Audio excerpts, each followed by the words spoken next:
guess we're going to start, even though they didn't announce yet our conversation.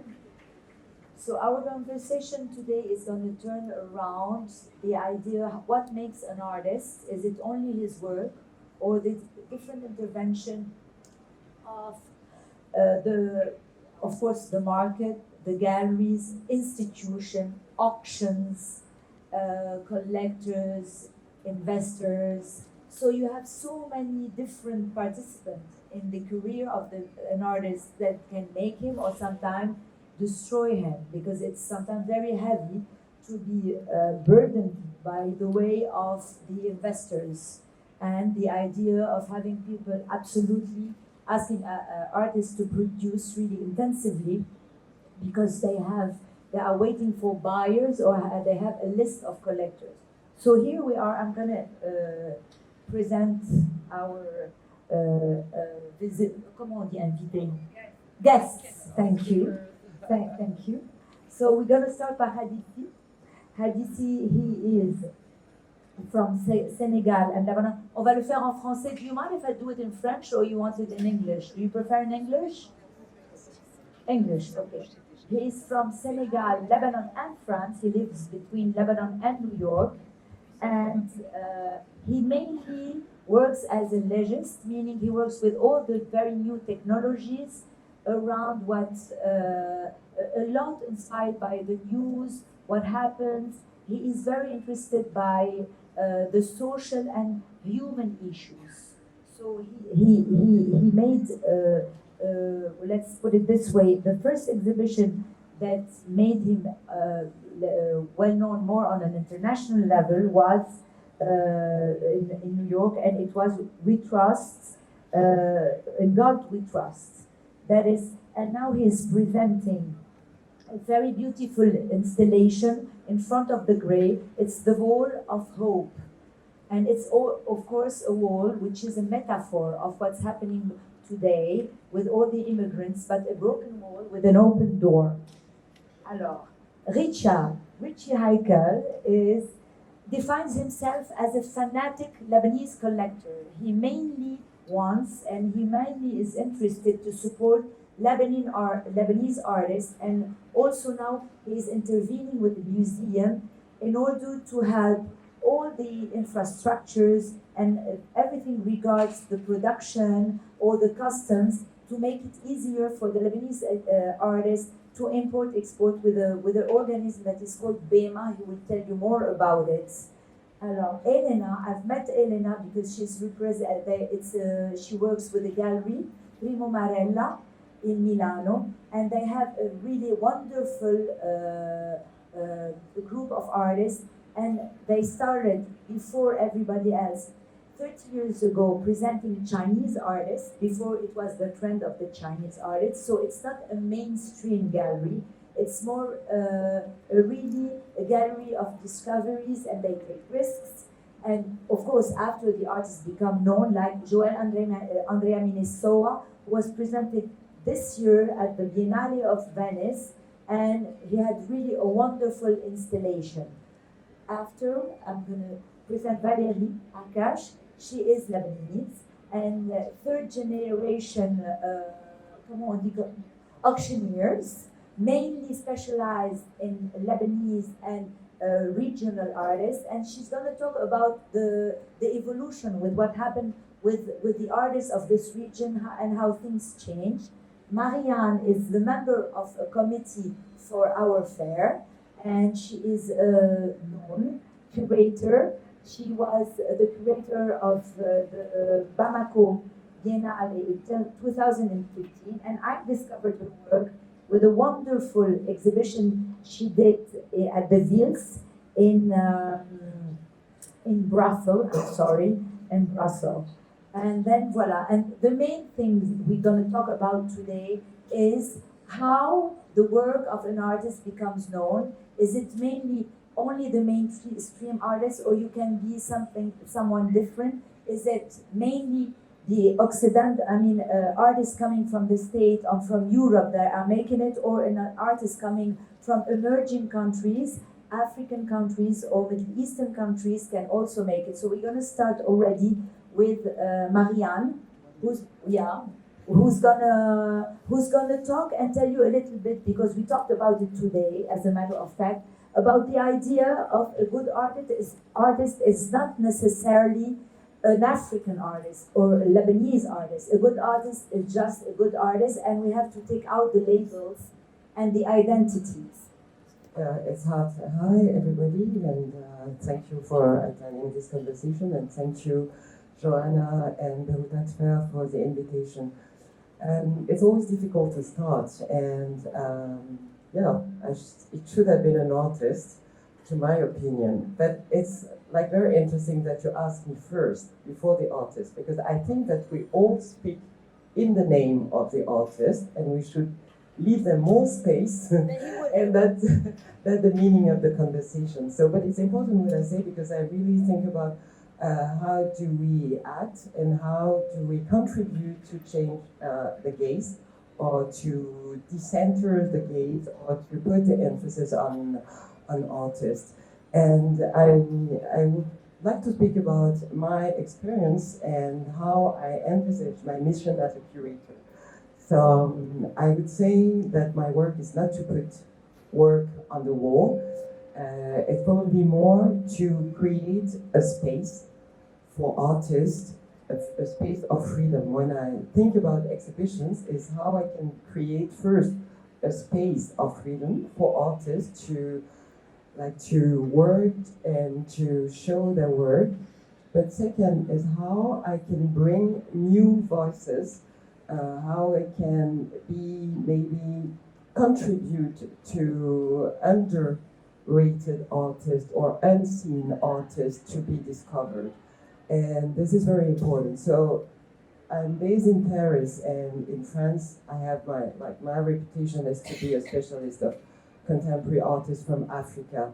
And I always say contemporary artists from Africa. I never say African contemporary artists. And this is very important, because first we have to really see the work, whatever we feel. That art is a question of feeling. Before we try to be more intellectual on the work.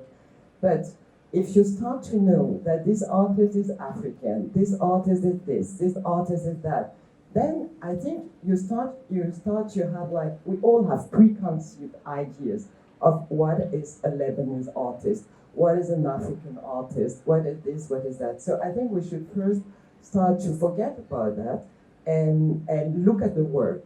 And I think this is how I envisage my mission, to contribute to change the gaze, or to liberate the gaze on the artist. So that's why I'm going to go now to Hady, because Hady is between different cultures. As I said, he's from Senegal, France, and Lebanon, living between New York and Beirut.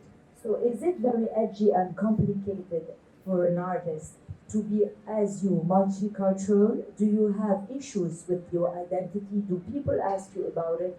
Is it a plus, an added value? Is it complicated? Tell me about the whole liberty that you give to yourself, according to people who need to box people.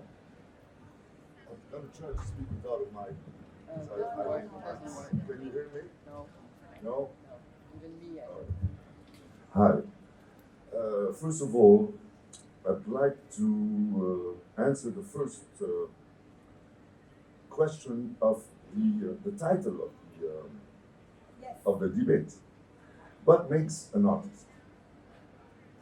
So what makes an artist, first of all, what I believe, is his head, so that he can think, his heart, to show his soul, his truth, his ears, so that he can listen, his mouth, so that he can talk freely and sincerely, his hands for his technique, his longevity and consistency in his work, and last but not least, of course, all these guys here. So, of course, to answer your question is that, sorry, I have a problem with that. So, to answer your question, is of course it's complicated to be Lebanese, Senegalese, French artist, etc. It's complicated even for non-artists, for everyone that is coming from different countries, different religion, different faiths, anyways. But it's true that there is something in the art business that is quite complicated, because there are a lot of friendship, okay, that people sometimes, you know, when an artist speaks with his soul, whatever, and he's true, and you judge him from the inside. And sometimes, you know, some curators, some museums, whatever, they could wake up in the morning unhappy or whatever, and suddenly they don't like your work, you know, you don't know why. Another day they're happy, they like your work, etc., etc. And then finally, of course, the business of it. The business of it is, before, arts were artisan. It was command work. Now artists, especially like living artists, it determines how much you sell. And we have nothing to do with it, you know, even so that you can understand that when a gallery sell a piece to a collector or whatever, and collectors sell it to another collector or whatever, the artist doesn't get money out of it, which is totally normal. But it's complicated for us, without victimizing ourselves, to be judged every day, and that's normal. We're quite exhibitionists. We put our work on the wall, so it's fine. I'm not talking about that, but I'm talking that combien on vaut, and you know, we have a price on our head, and this is quite complicated. The conference gonna start in a minute. Alors, the idea also is to talk justement about this issue of money. Lots of people tell me that, you know, today what's happening mainly with art is about money. Of course not, because it's the top of the iceberg, because you have lots of institutions, lots of artists, lots of museums, biennale, and people who do support artists, not because of money, because they are engaged.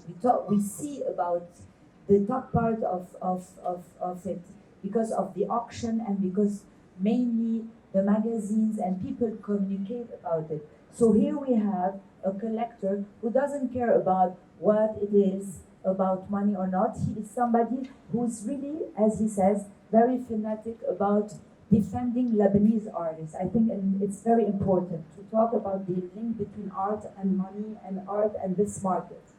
Thank you. Thank you to the panel, and thank you all for being here.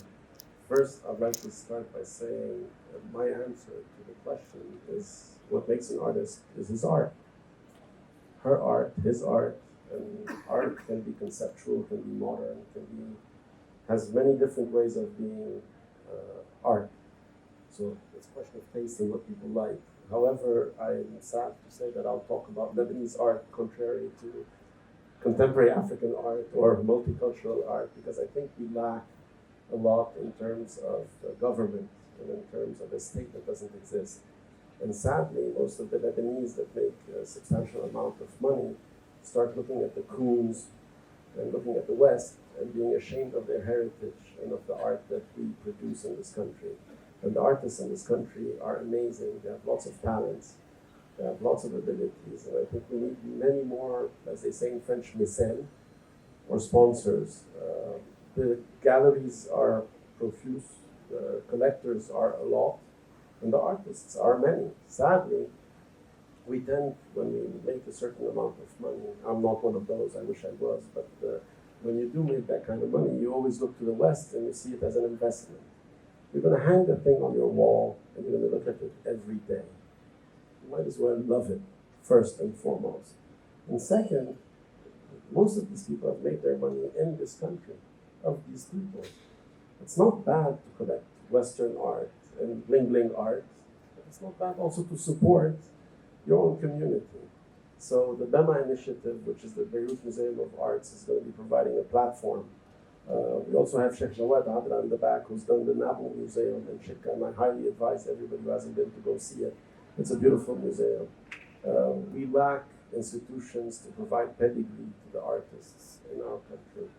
And yes, contemporary art is amazing. And yes, we have many Lebanese artists that have broken the ceiling and gone to the international markets.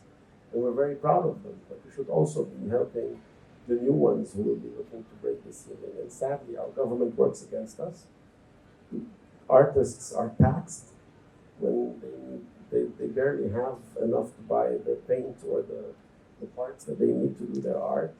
So I think we need to look at ourselves more as people, as art collectors, to support the local art market and the local artists, to try and raise them above that platform. And BEMA is going to be a platform for all the NGOs in Lebanon to use. Real estate is extremely expensive in Beirut. We will have around 1,000 square meters that will be at the disposal for all the NGOs that work in the art market for free, as long as they abide by a charter of ethics and a charter of certain rules and regulations. So that's my part. Sorry, thank you. So now there is something also, when I talked about Elena and about her gallery, she told me, Joanna, we started, going and visiting the studio of these artists, whether they were Chinese and after African artists. And it's true that at the beginning, people didn't know about them and sometimes they didn't sell. But when you go to a fair, the major point now today is to sell. And the nice part of it is you don't have a regional, you don't need to have a regional breakthrough or the African artist who wants to be shown or the Chinese artist that wants to be shown. Now you have only very good artists, not regarding only the nationality. So I would like you to talk about it, and they can get really very interesting prices. Okay. The focus of our gallery has always been emerging markets, which I believe is a very fun definition, because at the end of the day, the countries we are talking about, especially consider with my country, which is Italy, which right now is collapsing, have already emerged. And I think that considering the specific phase, historical phase, political phase they are passing through, they have so many interesting things to see and to say to people and to declare and to create, that is very, very interesting to look at them, not because they come from a certain country, but because there is content in the work themselves. And somehow it made the difference also the fact that in certain countries, but I'm not referring to Africa in this case, I'm mainly referring to Asia, for instance, Philippines rather than Indonesia, rather than China or Thailand, and etc., is very important, and it makes our job easier. The fact that there is already existing a local system, which is pivotal for us. Because at the end of the day, we work with artists that are absolutely unknown in Europe, at least at the beginning, because now we are facing a different situation where, for instance, Abou-Sleiman is well known, Joanna is well known, but other ones, for instance, the third artist we are presenting in our booth is absolutely unknown. And so here is the challenge, to present an artist known in this country, in this case Angola, which is a peculiar country, let's put it this way, but absolutely unknown in Italy rather than in France. So this is a big challenge we have to face. So thanks God there are all the team players, and answering the question, I agree that an artist has to have something to say, has to do it in a very nice way. Let's use nice in a very generic way, not necessarily having to do with the aesthetic point of view, but the artist has to rely also in the system themselves. So in institutions where there are institutions, because not all the countries are provided with institutions, rely in galleries, which for me are incredibly important. In auction houses, for instance, I think about Taiwan rather than Singapore. There are countries where auction houses are incredibly important, more important than museums. So somehow the approval comes first from auction house rather than from institution or newspaper or etc. That's why I'm very, very proud to say that I work in a commercial gallery, because for me the fact of selling is a very important somehow approval. So if we don't sell an artwork, it will be a big fail for us as gallery, but also for the artist, because I don't associate a bad meaning to the fact of having money involved, but on the contrary, I associate a very positive meaning to the choice of the gallery, as well as to the skills of the artist himself. Therefore, it's very, very important that the gallery develop a very steadily collaboration with the artist in order to choose the proper artist, in order to choose the proper artworks to be exhibited in a certain venue, can be an exhibition, can be a fair. And sometimes our work is a very difficult one because we have to be extremely critical with the artists that we're selecting, and sometimes say, well, I don't think this work, the work you present to me will be the proper one, the correct one, the suitable one for a specific art fair. And this is the big challenge we have to do, because we have to respect the freedom of the artist, but somehow we have also to guide the artist himself. Sometimes we work with middle-aged career artists, and then the things become even more complicated. Thank you. So now I would like to go to, again, come back to Lebanon, and to come back to the idea of the auction houses, and then where Valérie is going to intervene, because she told me that she saw really a very big difference from one point to the others, where some of the artists in Lebanon were selling, at very low prices, and then something happened, and we got really very high prices, and really the money and investors were engaged in buying these artists. And what is interesting for me also, so that in this region sometimes you have artists who go directly to the auction house and ask Valérie if they can present their work in an auction. Oui, tout à fait. Je peux continuer en français, je pense qu'on en avait parlé. Effectivement, dans le domaine de la vente aux enchères, le monde a complètement changé. Je suis dans ce domaine depuis 25 ans à peu près. Si je regarde les prix que nous obtenions en vente aux enchères il y a 25 ans, il n'y a plus aucun rapport avec ce qu'on peut obtenir aujourd'hui. C'est-à-dire qu'aujourd'hui, il y a 3 zéros en plus, parfois 4. Est-ce que c'est une bonne chose ou une mauvaise chose? C'est en tout cas, c'est la réalité d'aujourd'hui. Voilà, je suis tout à fait d'accord avec ce que Elena disait, dans le sens où c'est très important pour nous, lorsque nous montons une collection de vente aux enchères, on n'en a pas énormément au Liban par an, on en fait 2, 3 d'art moderne et contemporain, et du coup, on n'a pas énormément d'œuvres que nous pouvons mettre en vente. Et ce qu'il faut, c'est savoir les choisir. Et il y a aujourd'hui une pression énorme sur les artistes contemporains qui sont mis en vente aux enchères, parce que tout est public. C'est encore plus public que dans le temps. Dans le temps, les photos ne circulaient pas, les réseaux sociaux n'étaient pas aussi puissants qu'aujourd'hui. Aujourd'hui, une œuvre, lorsque nous la mettons aux enchères, elle est mise à nu, elle et l'artiste. Si nous n'arrivons pas à la vendre au meilleur prix, eh ben, il y a un gros risque pour l'artiste de voir sa cote baisser. Donc oui, nous avons un rôle, mais évidemment, nous ne tenons pas toutes les ficelles du marché. Nous, en tant que commissaire-priseur, si vous voulez, on est la résultante d'un marché. Ce qui fait un artiste aujourd'hui, je pense, malgré tout, c'est tout le côté des galeristes qui, elles, sont le marché primaire, si je peux dire. You're a primary market. Exactly. And what we are is the secondary market. I mean, and this changes. Sometimes, you have artists who have a certain price. We had the case of Ayman Balbaki, who was selling Saleh is here, his gallerist, and then suddenly you have an auction at Christie's, and he goes like around $400 and something thousand, and he wasn't selling at these prices. So you have this pressure of the auctions, which doesn't respect and follow the price of or the career of an artist, and it can be really, really very negative on the career of an artist. This kind of pressure. Yeah, I wish Ayman Balbaki was here to tell us what he felt when his painting was sold at 400,000 and a little bit more, and what the gallery behind this artist, what kind of politics she has to adopt. Do we have to put this artist on a new bracket, on a new range of price, or do we have to just keep him at the old bracket? And this is the whole question today. Le marché évolue tellement vite Voilà, I ici. understand that, but I'd like to react. You know, I have very good friends and colleagues working in auction house, but as a curator, I will never work with an auction house.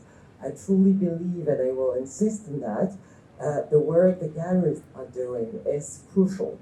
It's really crucial. And I see so many, I work with a lot of emerging artists, and they're all like so attracted by, you know, say, I can make so much money, maybe, probably. And then they can, you know, they don't realize the investment the galleries will do to present their work in art fairs, to speak with institutions, to speak with curators, and this is absolutely necessary. I have nothing against, sorry, don't take it of course personally, but I would like really to insist on the fact that this is fundamental, that the galleries continue, and it's very difficult today. It's a struggle. We see them here, but it's really the change, the current change in the art world raised a lot of questions on the ecosystem, the global ecosystem between auction house, galleries, institutions. But I would like to say that also it's a question of temporality. I think we all work in the same system, like artwork, but with different temporality, and it is important. I really insist, and I always speak with the artists when I speak with them. I say, please try to have this look. You have to work. You will continue to work during several years. You know. So what you expect, it's fine if you expect money now, right now, but maybe think about the future and you know all these different temporalities at the same time that are interesting. Also, what I think we have different type, as much as we have different type of galleries, you have different type of artists, and you have different type of markets. For example, at one point when you go, I was laughing by myself because I was at the FIAC, walking behind a whole group of people who was running around like their mentor, and they were going to buy Gagosian. So they didn't know who was showing at Gagosian. They didn't know what he was showing, who were the artists, but they needed to go and buy Gagosian. Because for some, lately it becomes like a label. You buy Gagosian, you buy Hauser and Wiers, you buy Zwirner. These are the international galleries, and I wonder what will happen if Gagosian dies at one point. Who will stay? And this is very, very, very complicated. What do you think about that? Yesterday, I received an email from a young artist we work with who sent me a very awful image of an artwork. She decides she wants to exhibit in the Altissima Art Fair, which is a very somehow demanding, expecting art fair where the level of collectors is very, very high. Altissima in Italy, in Torino. The collectors are very snobby, selfish, high-hand, extremely difficult. And the work she sent to propose to me was awful, absolutely awful.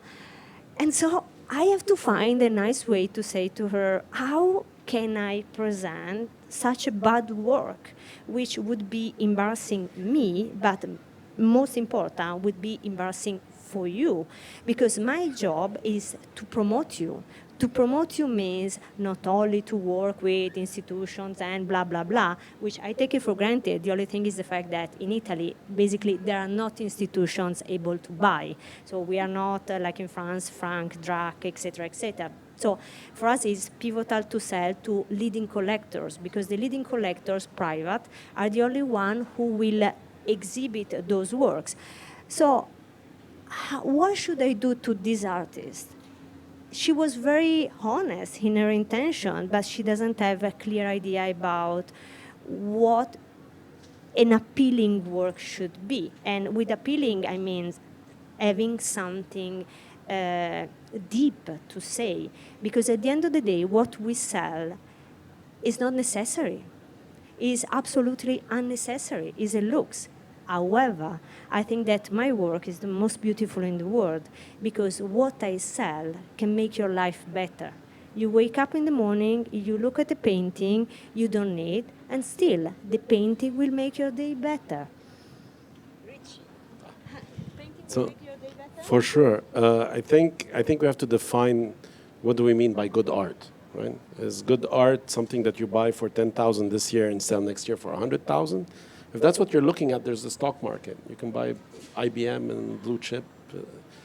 But sadly, today, what defines art is the bling bling of art, right? So these galleries that find, we hear the stories of the 10 successful artists. We don't hear the story of the thousands that go by the side and that are hungry. And I think if you look at some of the best artists in history, Van Gogh being one of them. Sorry, may I say something? They don't necessarily need to be hungry. You have artists who do exist and sell, but they are not in this type of market. They are only good artists collected by real collectors and not investors. Right. But they are those not are becoming dying rarer and voilà. rarer, right? I mean, Van Gogh was one of the... No. I think people don't know about it because people that are not implied in art don't know about it. But we who live, I mean, you have a big community of artists, curators, people engaged like you are, who support these many other artists. Because after all, when you see the market, it's only like 100 names and that's it. Let me finish. You let me finish. What I'm trying to say is that you get to see those 100 that are at Gagosian and that are at the Bling Bling and the Rabbit that makes I don't know how much at the auction. But there are lots of artists. And I think what makes good art is when you see a piece of art that you fall in love with and that you can wake up and see in the morning, in the evening, in the afternoon and enjoy it and find pleasure and find something different in it every day. When you look at it, every day you discover something new about it and it makes you feel much better about yourself. There is the market that is ruled by the few. If some, Louis Vuitton Foundation comes and finds an artist, all of a sudden that artist becomes inaccessible. It doesn't mean that there are not other artists. It's on the contrary. It's not those that are the exception. It's those that are becoming the rule, sadly. It's the other ones that are the exception, and that they are amazing. And that's what I think people should enjoy. Sorry, thank you. And if I can just add something, I agree with you. I think that in each auction, we have to include some paintings of unknown artists. I mean, it's our mission anyway. This is how we do it here. Because, as you say, selling every time the same names that go and fetch some huge prices, this is not the real art market.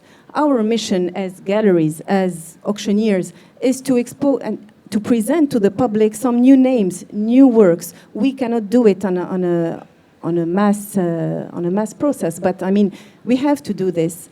You talked about art as an investment. I think I have to tell you something that happened to us 10 years ago, not even, in 2006, 13 years ago.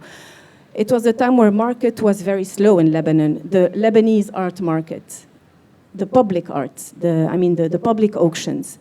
And we had,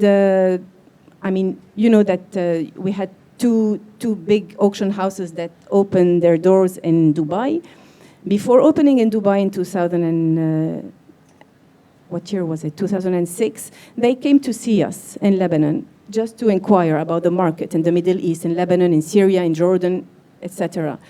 And the guy who was responsible of this started talking to me, asking a lot of questions, and I told him that we had one star artist, which name was Paul Guiragossian, that we all know here, of course. He looked at me and he told me, "Who is Paul Guiragossian?" I looked at him and I said, "Well, go and inquire about Paul Guiragossian and you know who it is." A few months later, Paul Guiragossian was exhibited in the auction in Dubai at a huge estimate price compared to what we used to sell in Lebanon. And starting from there, Paul Guiragossian started to fetch a huge amount of money.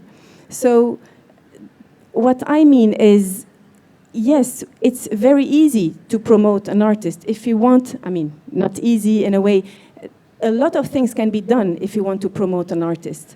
especially when we are one of the top two auction house. But on another level, on our local level, we can do it. It's a mission, I think, as a gallery, as an auction house, to promote such unknown artists. Do you want? So we were talking. Moi, I would like to hear Hady about. Sorry. No, well, maybe it will lead to your question, but I would like to react on what you said. What is a good artist, or what makes a good art? So, and I think it's like the question is, I don't know, maybe philosophical or whatever, but I would like to also mention that I'm so pissed off when I see those lists, the 10 best lists. This all the time, it comes all the time. And so it also raises the question, do the journalists who do their job? Do the art critics do their job? And also, do the collectors do their job? Because I think there's a lot of laziness in all that, because if you want to see, you just have to go and work a little bit. And then, of course, be surprised. I think art can change your life. I truly believe that. That's what you say. But before, it is a journey just to meet with this art and the artist. And you have to do, like, to be less, sometimes say, be less lazy and just do the work. Alors, I would like to ask a question to Hady. Hady, because when we see now, I mean, there is not a trend, of course not, but I mean, we see more and more artists from this region being represented at the Biennale, at the Documentas, at Sharjah and Venice, etc. Have you seen a difference in the approach regarding your art, being from different cultures and different regions, or people who did always acknowledge your work and like your work are the same? Is there a trend or an evolution which make a turning point in your not career as a creative person, but your career as a more known artist? Non, ça va, parce que j'ai le truc, ouais. The debate is getting hotter. I liked it when they start, you know. And what is, first of all, I would like to confirm that one of my first collector was Richie, and I was not known at all. My gallerist, Saleh Barakat, presented me to Richie, which is, and I can confirm that my work is very complicated to buy, because I don't do decoration. And I don't do, like we say in Arabic, calligraphy or things that are really... So my work is, I work on project for 2 years, 3 years, 4 years, because I think it takes time to build a project. I'm shy, you know, you cannot lie on the wall, you know, so you're really like nude. So I really try to take subject, to explain them the way I like, to use the techniques I feel like using towards the subject. Of course, I didn't see much difference for me, because, you know, I've been traveling all the time. I've been, you know, like hip-hopping all over the world.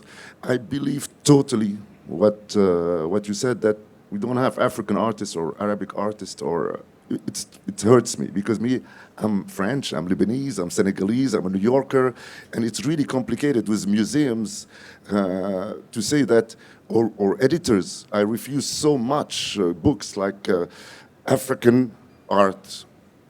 I don't do that. I do the opposite. I do totally the opposite, because I think the message of an artist is to say whatever he wants, anytime he wants, the way he is. And since I'm mixed, so I'm saying things that are mixed, and I think everybody's mixed, anyways. So no, I didn't see difference, but I think that the gallery is a very important thing it's the primary market, as you said, because it's like you're married, you know, and so you have up and downs. You have to take care of them. They have to take care of you, but it's totally the primary market.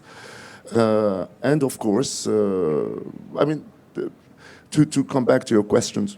No, I didn't see much difference. I think that if you look at what we're talking about, you feel, and you know, and you understand that we don't decide anything beside ourselves and our truth and our naivete to exist, because when we look, we don't decide anything when you think about it, But what I'm really proud and happy about artists is that they created jobs, real jobs.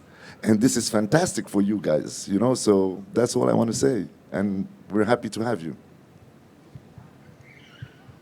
I want to ask Saleh to come, please, yes, Saleh. We need you here a little bit because I need your voice. Because what happens is, I saw things evolving. At one point, Saleh, who was very anchored in the Middle Eastern and the regional artists, were considered a bit a picturesque or a local gallery. From this, he scaled to regional gallery, and now he's asked by museums all over the world to come as not only an expert, but also to present his artists who are shown at the Biennale of Whitney, at the Tate. So I would like you to explain to us how frontiers were pushed away a little bit and how the exposure of the MENA regional artists started to be more on an international scene. Can you come, please, Saleh?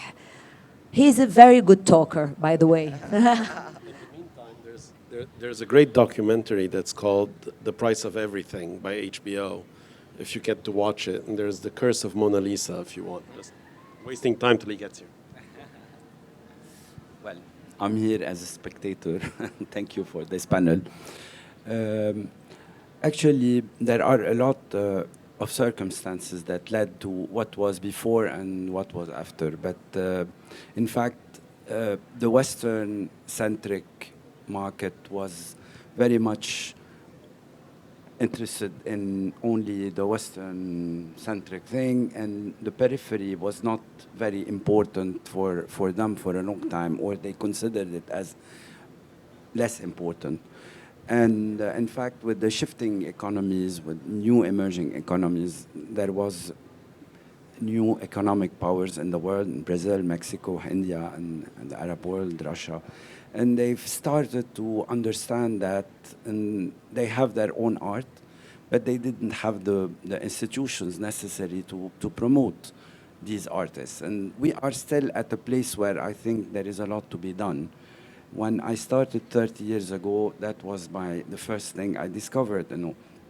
I remembered I went the first time to a very important museum in Washington about sculptures called the Hirshhorn. And I looked at the collection in the Hirshhorn, and suddenly I felt that Salwa Rawda Shair, one of our major sculptors, deserves to be in this museum. So why isn't she? I contacted the curator, the director, and I said, why do you don't have Salwa Rawda Shair in your collection? And he said, where can I see her work? In which museum? We don't have a museum. In which big collection? And can I see her work? I'm not sure we have big collections. Can I see some books about her? We don't produce books. And so really, I understood then that there is also a lot of things to be done by us. And it's not about only producing books. You have to produce a book, but somebody has to write this book. He has to write it properly. He has to do the proper archival work. He has to do good photography, good publication, good printing, and then send all this information to those museums so that you have this promotion. So I guess now the world is becoming more global. So basically, you're telling us that we are getting more and more organized, whether in Africa as a large continent or Asian. More conscious. Yeah. We have more collectors, but basically we need more patrons because you're not born a patron. You nurture patronage. This is what I would like to talk about tomorrow, by the way, in my talk. And I think it's, I don't know, 5:30, 6:30, I forgot. And in fact, it's the whole system. We need our academic apparatus to be interested in its own art. That is also not available. It is becoming available. I'm very proud to say, I remembered we started in 2008 and a steering committee for the Art Center at the American University of Beirut. I'm very proud to say that 11 years later, we have a master program that is probably one of the most interesting for curatorial studies and history of art at AUB. So you need also to produce the people who can understand your art, who can defend the importance of those artists in the identity of this very specific place, and of course, to see how to inscribe it into the history of art in general, because we are not interested in saying, oh, he's Lebanese and he's... Right. But really inscribing it within the big history of art, yeah, with its own specificity. Well, I totally agree with you, and thank you for raising that point. I really wanted to speak about what is super important for me is education. Like, how do we, the access to art? Listen, it's like we can produce the best books, the best, studies on artists, but who's gonna read them? Who's gonna, be able to approach them and to understand them? So this is the very first and very important point. So I think the second point is we have to think about what kind of history of art we've been taught about, and probably it's not about focusing of like, I don't want to come back on the discussion of identity, but what is important is that, we have to also put the emphasis of the local or regional history of art and bring it back in, a more global history of art. So this is, for instance, I consider my role as being an expert of contemporary artists in Africa, now to learn more about modern artists in Africa, because we always, each time we are writing text, is always with Western references, and they say, but there's so many philosophers in Africa, writers and thinkers, so we also have to be aware of the context and learn more about the context. So it all comes, to my opinion, with education, and to develop all the curatorial programs and all this, what can help the coming generations to be more aware about, their history also. Is anybody want to ask a question, or somebody here wants to add something to our? Yeah. Okay. I totally agree with what you said in a different way, in the sense that the local, let's put in this very reductive way, the local education, the local preparation is absolutely needed. Meanwhile, from the other perspective, I need that the international players, let's say like an international gallery, absolutely need a local support. Because if there is no a local support, it's impossible to expose abroad. But Could you explain to us how, yes, for example, you who expose, who show African artists or Chinese, do you expect the Chinese government or the... Yes, what I wanted to say is the fact that to talk about Africa is too much. It's too big. Each country is so incredible different one from the other. The education is totally different from one country to the other. The custom duties are different. The philosophical system is different. The approach, the whatever. Abdoulaye knows Renaissance better than me. So it's totally true what you said, that there is a lack of education on their history somehow. Meanwhile, if we want to present an artist who was born in Angola, for instance, we need a support from Angola something. With something, I mean, sometimes can be curators, Angola curators, rather than Angola museum, rather than, so each country has different players. Talking again about auction houses. Auction houses are totally different from one country to the other.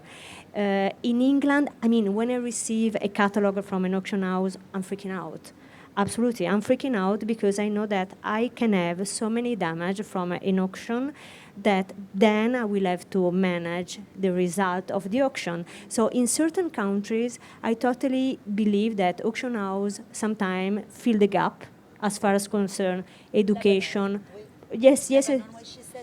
Because for me it was absurd when Valérie said auction houses have to present artists who are not known. From a European perspective or Occidental perspective, it's totally absurd because only the known go in an auction house and that get prices. So because there is a lack, and because also we have different way of functioning from region to the other. Or the other way around, if you think about Chinese art market, in China you have so many auction houses, but then there is lack of commissaire, of a good critique. So governance, whatever. That's why when we select a country, we really have to know the entire system, the entire game. So you have to know who are the players, who is doing well his or her job, and who is the player that is lacking. As a curator, I would like to react on something you mentioned. When you say, in Angola, when we're about Angola or presenting Angola's artists, then we need a curator from the country.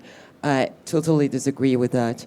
I'm super happy to be here, because I spent a beautiful moment this morning at BEIRUT Art Center, and I will continue, and I feel that this one of the best benefits of coming and seeing and meeting and speaking and exchanging. And this is the word, a word is a word in as I say, like saying un monde en relation. I have to speak with, we have to remind what Edouard Glissant was saying about that. So my dream is now that, when I come back, I be able to include those artists in my exhibitions. And my second dream is that one day more curators from the Western world will come and see those artists, whether they should be here or in Africa or in the non-Western world, and include them in their exhibition because they are powerful artists. That's it. I don't see any contradiction between what you say and what I believe. Let me try. I think what she's looking for is pedigree, right? Pedigree by meaning she doesn't want to know if there are fake paintings. She doesn't want to know what kind. So when she looks for approval from a country, art is made by the artist. The people that can make an artist successful go from the collector to the curator, to the auction house, to the gallery, to the foundations, to the institutions, to the museums, and so on. Whether we abide by ethics or not is a big question mark. A lot of us want to have ethics and guidelines in order to have pure art and not Ponzi schemes. Sadly, with the digital world, Instagram, Facebook, social media can create lots of things that makes it very difficult for a gallery or a curator or an auctioneer or a collector to know whether that person or that artist has pedigree. By pedigree, we don't mean a certain standing, we mean a certain authenticity, right? Honesty and authenticity. Hady can make some beautiful work. I can go next door, take a picture, laser cut the same work and send it to her, who's never met Hady, and propose myself as Hady's gallerist or collector. And sadly, I think what Saleh is saying is that we need a lot more patrons in this part of the world that look inward.